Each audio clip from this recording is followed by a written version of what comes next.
그 다음에 암은 전이 침륜되는 성격이 있는데 2011년 4월 이전과 이후가 다릅니다. 2011년 4월 이전은 자, 그거보다는 누구나 봤을 때 명백하면 줘요. 예를 들어서 저 사람이 암 환자야. 근데 안 주는 게 아니라 암이 누가 봐도 맞아. 그런 경우는 주겠죠. 근데 그때 보험이 무슨 그렇게 도움이 되겠어요. 내가 이런 거죠. 여러분들 참 죄송한 얘기인데 보험은 불행해야 되는 겁니다. 보험에서 만약에 여러분들이 돈을 받으려면요, 나는 불행해줘야 돈을 받아요. 내가 죽거나, 내가 고도의 장애가 남거나, 내가 암에 걸리거나, 내가 뇌졸중에 와가지고 직장을 못 다녀가지고 말도 못하거나, 팔다리가 안 움직여지거나, 상상하기도 싫죠. 이런 것들은 누가 봐도 명백하기 때문에 보험금을 줘요. 근데 내가 건강하면서 청구를 하면 보험금을 안 줍니다. 예를 들어서 심근경색이 왔는데요. 왜 이렇게 멀쩡한 거야? 저 암인데요. 왜 이렇게 멀쩡한 거야? 이렇게 되면 너무 이게 일찍 발견한 거잖아요. 그런 경우는 보험사가 사고 조사를 해서 이건 암이 아닙니다. 이건 뇌졸중이 아닙니다. 이건 심근경색이 아닙니다. 이거는 뭐 휴유장애가 아닙니다. 이런 식으로 해가지고 너무 그 경계에 있는 것들이 있어요. 그러면 내가 보험금을 받기 위해서 악화시켜야 되느냐? 아니란 얘기잖아요. 그래서 보상 실무를 알아야 되고요. 간단한 사례로 만약에 내가 건강검진을 하다가 용종이 나왔다. 무조건 의사를 믿으면 안 돼요. 의사를 믿으면 안 되는 얘기는 뭐냐면 의사는 별로 관심이 없어요. 의사가 많은 환자들을 만나기 때문에 그냥 기계식으로 그냥 코드를 써주는 거거든요. 사실상 내가 용종을 뗐으면은 그 용종의 조직검사 결과지를 먼저 떼야 돼요. 그리고 나서 그 조직검사 결과지를 손해사정 실무를 아는 설계사나 전문가에게 먼저 검토를 받아야 돼요. 그러면 조직검사 결과지상에 그 종양의 성격이 나와 있습니다. 그 성격이 암이 되지 않은 종양의 성격은 그냥 양성으로 치부해서 수술비나 실비만 청구하면 돼요. 그런데 그 종양의 성격이 암이 될 수도 있는 고등급 세포 변형이 있는 종양이었다면 암은 된 건 아니지만 내가 미리 제거했기 때문에 암은 아니에요. 그렇지만 이게 신체 모든 부위, 갑상선이든 유방, 자궁, 난소, 생식기든 아니면 위나 대장 같은 우리가 소화기관 이런 데에 미리 제거한 거예요. 딱 보니까 암이 될 수도 있었던 거예요. 그런 것들은 암에 대한 코드를 받아야 되는데 의사들이 써주지를 않아요. 왜 그러냐면 암이라는 종이는 대한민국만 갖고 있는 게 아니라 세계보건기구라든가 아니면 국제암학회라든가 이런 데서 먼저 보고를 해요. 이런 걸 먼저 정의를 합니다. 그게 우리나라에서 이제 몇 년 뒤에 이렇게 따라오거든요. 질병분리체계를 계속 공시를 하는 거예요. 바뀌어요. 그렇기 때문에 여러분들이 보험금을 청구할 때 정말 암이나 휴유장애나 뇌졸중이나 이런 고액보험금 이런 건 또 납입면제도 되거든요. 이런 것들은 청구할 때 의사를 믿는 게 아니라 먼저 검사 결과지나 이런 것들을 조직검사나 또는 뭐 여러 가지 CT나 또는 뭐 판독지나 이런 것들을 전문가에게 검토를 받고 나중에 진단서를 발급하는 거예요. 먼저 진단서를 발급하면 의사들이 고집이 있어가지고 안 써줘요. 절대 의료자문이나 이런 것도 하시면 안 됩니다.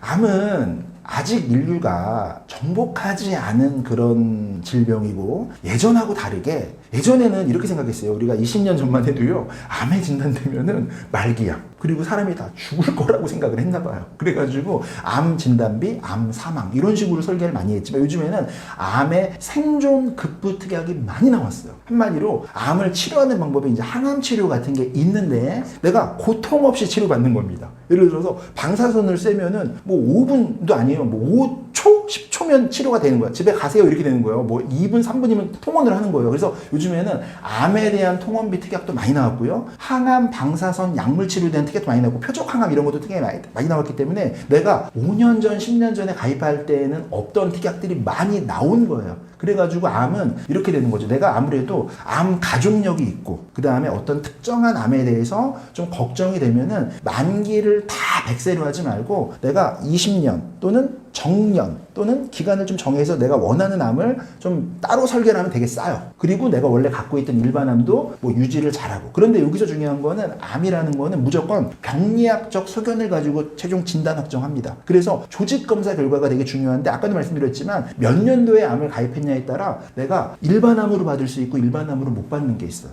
그 다음에 암은 전이 침륜되는 성격이 있는데 2011년 4월 이전과 이후가 다릅니다. 2011년 4월 이전은 전이 암도 다 보장을 해줘요. 예를 들어서 내가 처음에는 예를 들어 유방암이었어요. 그리고 1년 뒤에는 뼈나 다른 뇌나 장기로 다 전이가 된 거예요. 그럼 고액암을 또 주거든요. 자, 2011년 이후에는 전이암은 보장하지 않습니다. 무조건 암은 처음 원바람에 대해서만 진단비를 줘요. 그러니까 이거를 그냥 무조건 뭐 암이 어떻게 가입해야 되고 암을 어떻게 보장받고가 아니라 내가 가입한 보험을 먼저 봐요. 그리고 나서 내가 무슨 암이 부족하다. 그리고 요즘에는 어떤 치료를 하기 때문에 어떤 치료를 하는 특약이 내가 없다. 이런 것들을 좀 따져가지고 가입을 해야 되는데 여기서 중요한 거는 3개월 안에 병원에 가셨다거나 1년 안에 추가 검사, 재검사가 확인된다거나 5년 안에 수술이나 입원이 있다라고 하면 고지 의무에서 걸립니다. 그래서 이 부분을 설계사가 명확하게 고지 의무를 잘 아는 설계사랑 상담을 해가지고 급하게 가입할 게 아니라 좀 기다릴 수 있는 거예요. 왜냐하면 좀 기다리면 고지 의무가 해결이 돼요. 왜냐하면 지금 시점에서는 고지 의무에 들어가는데 고객님 한 달 지나면 고지 의무 없어지는데요. 뭐 고객님 1년 지나면 고지 의무 없어지는데요. 이렇게 되면 좀 기다렸다 할 수도 있는 거거든요. 그러니까 그런 부분들을 무조건 설계사가 다 맡기면 바로 팔려고 그래요. 바로 팔려고 하면은 굉장히 불리한 조건으로 설계를 해와가지고 가입을 하죠. 그러면은 이미 가입한 거는 또 웬만하면 우리가 유지를 하잖아요. 그러면은 비싸게 가입했고 보장이 별로 안 좋으니까 여러분들에게 손해인 거죠. 자, 그래서 상품도 너무 많다. 그리고 이제 약을 먹거나 수술이 있거나 통원치료에도 안 물어보는 암보험이 있어요. 요즘에 너무 상품이 많아요. 그런 것들을 알 필요가 있다. 이렇게 말씀을 드립니다. 저는 일단은 기본적으로 가입이 암보험이 돼 있냐 안 돼 있냐를 먼저 보겠죠. 그리고 나서 어떤 암이 걱정이시고 예를 들어서 예산은 얼마고 이런 것들을 보고 암이 일단 먼저 순서를 얘기하면 진단비가 먼저죠. 암이 먼저 진단이 돼야 되잖아요. 그리고 나서 보통은 항암 치료를 하거나 또는 수술을 하거나 항암 치료를 하거나 이게 순서가 좀 다를 수는 있어요. 그래서 암 진단이 되고 안 하는 게 있어. 너무 암이 일찍 발견되면 아무것도 안 해요. 그걸 바로 연기암이라 그래요. 그걸 바로 뭐라고 하냐면은 용어로 얘기하면 여러분 유사암, 소액암 이렇게 얘기합니다. 그거는 내가 암이 너무 일찍 발견해가지고 아무 치료도 안 하는 거예요. 그런 경우에는 그냥 진단비만 받는 거고요. 만약에 암이 진단됐는데 의사가 항암 해야 됩니다. 또는 수술하고 나서 입원 치료하고 나서 뭐 이렇게 되면 요양도 하겠죠. 면역 치료 하겠죠. 그렇게 되면은 파생되는 담보가 있다면 암 진단 다음에 항암 방사선 또는 암 진단 다음에 암 수술 장기를 더 많이 잘라내요. 왜냐하면 보이지 않는 암세포가 나올 수 있기 때문에 암이 요만큼 발견했어. 만약에 종양의 크기가 1cm야. 그런데 암은 이만큼 조직을 신체를 이렇게 잘라내요. 그리고 나서 우리가 몰랐다. 전이가 있었네. 현미경으로 봐도 안 보이는 겁니다. 근데 6개월 뒤에 보니까 다른 장기에 이미 다 퍼져 있는 거예요. 그러니까 암은 진단비가 있고 항암 방사선 치료가 있고 약물 치료가 있고 암 수술이 있고 이게 이제 전제되는 거예요. 그리고 나서 입원 일당도 있을 수 있고 암 통원 일당도 있을 수 있고 여러 가지 암에 대한 파생되는 담보가 많아요. 그래서 그거를 만약에 정해져 있는 예산에서 골고루 넣어주기도 하고 또는 진단비를 비중을 높이기도 하고 뭐 이렇게 여러 가지 설계를 합니다. 그러면 예산이 만약에 많지 않다고 하면은 만기를 절대 길게 하지 않아요. 만기를 길게 했다가는 보험료는 한정돼 있는데 보장이 너무 작게 들어가기 때문에 그거는 이제 나중에 또 보험을 추가하더라도 위험을 집중을 하자. 이렇게 해가지고 설계 방법은 선택할 수 있습니다.